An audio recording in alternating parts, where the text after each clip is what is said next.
Good morning. Cheers. If anyone's up right now drinking their beverage of choice, I have my water, my diluted tea here.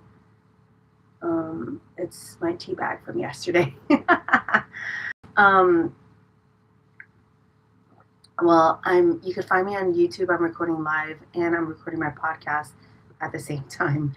So see how it goes tech wise. I'm like so not tech savvy. Thank you all for joining me. Um, I wanted to talk about the thought of like, if you ever thought to yourself, I'm not controlling, I'm just responsible, this episode is totally for you. Not because you're doing something wrong, but because the way you're holding responsibility may be costing you more than you realize. And there's something about how, if the world doesn't feel safe for your kids, like for me, I have Asian kids of color. They're I don't know if you could see me. I realize that I'm just like kind of a floating head. I'm going to tilt my phone like this. Um, if the world doesn't feel safe for your kids, if relaxing feels irresponsible, if lowering your standards feels like gambling with your kids' futures, this is for you. This episode is for you because I definitely resonate with this, having kids of color. And also, I have war trauma in my blood with my parents fleeing the war and coming here with nothing. So this is living inside my body as well. Because today, I'm not going to ask you to let go of your responsibilities. I'm going to ask you to look closer to your responsibilities and look inside. If you're listening to this, there's a good chance you don't see yourself as being over functioning. You don't see yourself as being too responsible. You don't see yourself as being someone who is going above and beyond. You just see yourself as someone who's paying attention, who's being realistic, who's doing what responsible parents do. This is you're being to you. You're being a basic parent. You think if I don't think this through, something bad could happen. Maybe not right away, but if I don't sign my kid up for this extracurricular, they're really not going to get into, they're not going to have a bright future. If the world is not set up to protect my child, I have to protect my child. And my standards to you are not excessive. They're necessary. Your own standards are not too much. They're meeting your kids at a basic level is what you tell yourself probably. And honestly, there's so much truth in that, right? Like your children do need stability, they need advocacy, they need adults who are paying attention to them. So if anyone has ever suggested to you, just relax, just lower your standards, your body immediately not only rejects that, but it also says that this other person is not worthy to be trusted with the mental load, especially if that person is your partner. Here's the part that stays invisible at this stage. When you say to yourself, I'm just doing what needs to be done, you are likely taking default ownership of your child's emotional safety and development and future readiness. You're creating rigid routines and standards or rules that sometimes feel non-negotiable. And you're mentally bypassing ownership. It doesn't feel safe to include your partner because it's faster and safer if you handle it on your own. Not because you don't inherently think you need support, but because your system believes if I lower my intensity, my children will pay the price. If I hand this over to my partner to even partner with me, they're not going to do as good of a job as I am to keep my kids safe. So why would I hand it over? Why would I share the load? And this isn't about personality, it's about conditioning and about how we have been programmed. This is the missing context, and I want to introduce a term to you that is not used in our vernacular, and it's called legacy burdens. What's often missing from conversations is history. Many parents, especially parents of color, did not grow up in systems where mistakes were forgiven, safety was guaranteed or even assumed, and help reliably showed up. You, like me, might have grown up really fast. You probably didn't have much of a childhood where you were really carefree and not chronically stressed. And you might not have the awareness of this, but um, or it might not be in your explicit memory, but you might have learned that no one was coming to rescue you. Figure everything out yourself, and you might have seen what happens when adults are not vigilant. This is my childhood to a T. My parents were busy refugee parents trying to make it in this world with no money, no intergenerational wealth, and no skills that were transferable, and they really had to focus their resources on themselves. And for me, I was left to figure things out myself, and I learned from an early age that no one was coming to rescue me, no one was helping me. If I was in a pinch, or if I was going through some troubles, I had to figure it out for myself. So this is my nervous system imprint, which is that I learned that safety comes from being vigilant, and safety comes with preparation, and preparation prevents me from experiencing harm, and relaxation is a luxury. And all these things, those three things, safety coming from vigilance, preparation preventing harm, relaxation being a luxury, those are imprints in my nervous system, and nothing that I say, none of those things are things that I say consciously. And so this is what we call a legacy burden. A legacy burden is a pattern that you inherit and not something that you choose into. And here's the key, is that you didn't invent this way of parenting. You adapted into it. This is your survival mechanism that you defaulted into because of your imprints. And this is my story as well. Now let's talk about the action. Not the kind that asks you to drop responsibility, but a tangible step that you can do today to move towards a little bit of relief. I invite you to pick one rule in your family, or run one routine, or one standard in your home that feels absolutely non-negotiable. Not the biggest one, not the scariest one, just one. Something you'd say, this is just how it has to be. This is just a given in my household.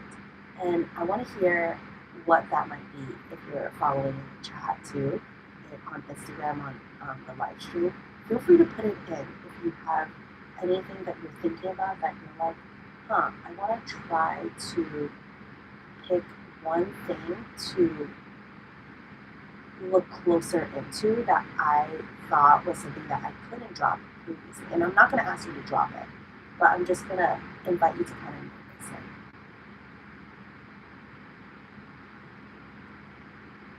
it. The question that I want to invite you to ask yourself is, without fixing anything, and just noticing, is what harm am I preventing if this never changes? Not, is this reasonable? Should I relax? Is my partner wrong? But like, what am I protecting my family against? And just stop there. There's no action that's required. There's no delegation that's required, no conversation that's required. But this shifts you from automatic vigilance to awareness. You're loosening your standards. You're not like dropping your responsibility to say, I'm not going to do this anymore, but you're meeting the part of you that's holding the standards. And that's how change becomes possible. So the request, or the first step is to identify something in your family that's not negotiable, that you just don't feel like is something that you could negotiate with anybody to drop. And it could be like an extracurricular that you're like, oh, I need to keep this in my family. Or it could be, I have, my older kid is in middle school right now, and they are a bunch of my friends are applying for their kids to go into private middle schools. The question is, should I do private or do I do public middle school, right? And there's conversations around how sometimes this area is non-negotiable. Like, I will. There's this sentiment that if you put your kid in public middle school, that they're really not going to be set up well for their education, their education. And in certain parts of Seattle, where I'm at, that is incredibly true. Like, our public school system, to some people, might be severely lacking. And I get that because I came from a New York City public school system where that also the standards of education was not guaranteed. So the first step is identify one non-negotiable rule, routine, or standard in your home that feels non-negotiable. And the second question is ask yourself, what is this rule protecting your family against? Once you do this, something important often happens, and you begin to see I'm carrying legacy and personal burdens that didn't start with me. My default way of functioning is a result of my imprints. Now, overfunctioning is protective, but it's exhausting. And if I stop, I am so afraid that everything will fall apart, or I'll be judged as careless, or I'll be seen as someone who's such a bad parent. And that awareness is not a failure. It's the beginning of relief. Because once you see the protective mechanisms, once you see your overfunctioning protector that helps your family to stay safe, you don't have to fight that protective mechanism. You begin to befriend that protective mechanism. And here's what parents slowly discover. They discover that protection can coexist with softness and shared leadership. And your nervous system can be updated and not overridden. And your worth is not measured by how much danger you prevent, but it can really rest on something that's a human birthright, which is your human dignity. Your worth is measured by your human dignity, which everyone inherently has. And you also slowly discover that your children just don't just need preparation. They don't need you to be hyper vigilant. They really need you to be connecting with them on a heart to heart level. They really need you to repair with them when you screw up. And the repair means to humbly acknowledge the impact of your actions and move towards them in humility. And they really need to see models of shared responsibility. They really need to see you and your partner sharing that responsibility. And you deserve support that doesn't depend on being in permanent crisis mode. So if you're listening to this and thinking, well, I never looked at this way before, that's exactly where you're meant to be. And exactly where you're supposed to be. You don't need to change how much you care. You don't need to lower your standards. You just need to start seeing why your system learned to hold everything alone. Because awareness, not effort, is what opens the door to relief. And so a lot of people think if I try harder, I will feel more relief. But actually, awareness is what brings relief. So if this episode or this live stream stirred something in you, and you're starting to wonder how I can move from hypervigilance into shared safety, this is the one that I'm going to invite you to do a group coaching program. My group coaching program explores the invisible space you walk into, like patriarchy, racism, sexism, misogyny, immigration trauma.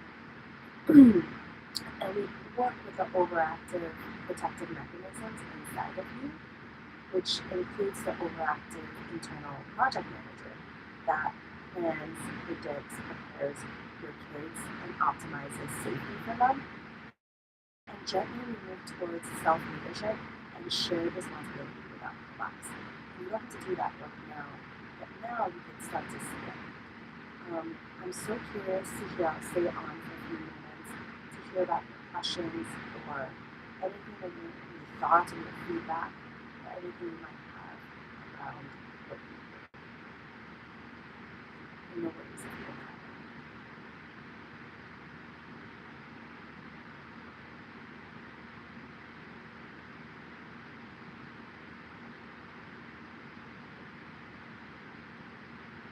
Well, it was so good to see all of y'all, and I hope to have more of these live streams in the future. Take care.